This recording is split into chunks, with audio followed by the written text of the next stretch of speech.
আগে ডিমটাকে আমি ফ্রাই করে নেব। লবণ হলুদ দিয়ে লবণ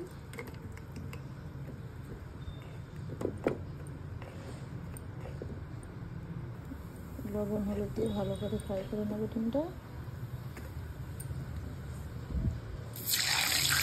ডিমটা আমি সিদ্ধ করে রেখেছিলাম আগে।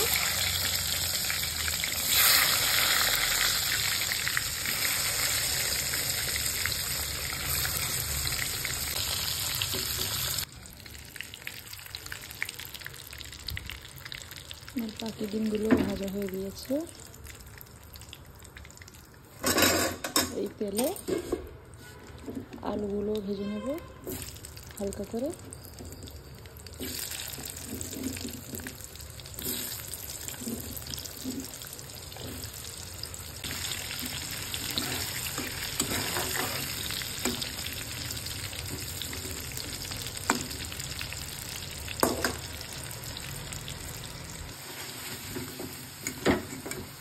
আলুগুলো প্রায় ভাজা হয়ে গিয়েছে, আমি তুলে নেব। হালকা করে ভাজবো, পুরো সিদ্ধ করবো না, রান্না করবো।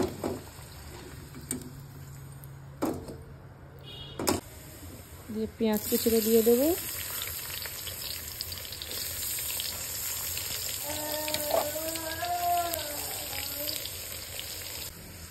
আদা রসুন বাটা 2 চা চামচ।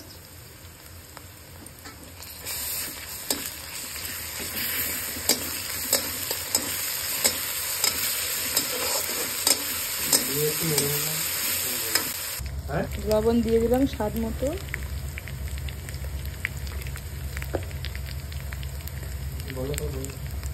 হলুদ গুঁড়ো 2 টেবিল চামচ।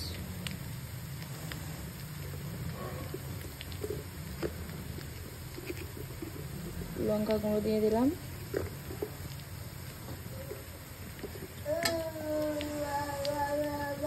তিন টেবিল চামচ কাঁচা লঙ্কা দিয়ে দিলাম। ভালো করে কষিয়ে নেব।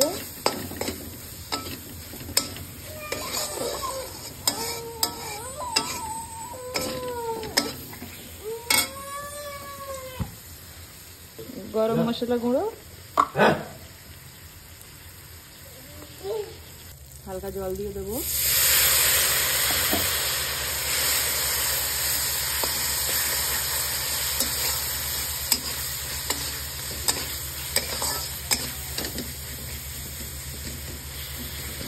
আমি বেশি মশলা ইউজ করলাম না, ধনে গুঁড়ো জিরে গুঁড়ো কিছুই দিইনি, স্রেফ গরম মশলা দিয়েছি।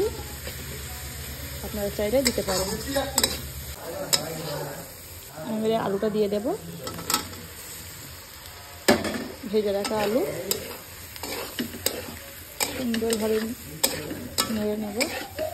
মিক্স করে আমি অল্প করে জল দিয়ে দিয়েছি কষানোর জন্য। কষাতে কষাতে যখন তেল ছেড়ে আসবে তখন ডিমটা দিয়ে দেব।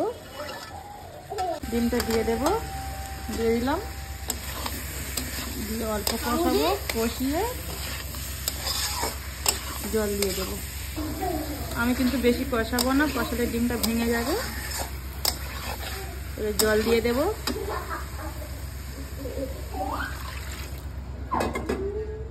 জল দিয়ে দিয়েছি, এবার ঢাকা দিয়ে দেবো। ফুটে উঠলে 10 মিনিট ফুটিয়ে দিয়ে নামিয়ে নেব।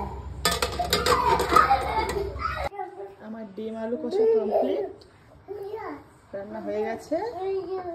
এবার আমরা খেতে বসবো।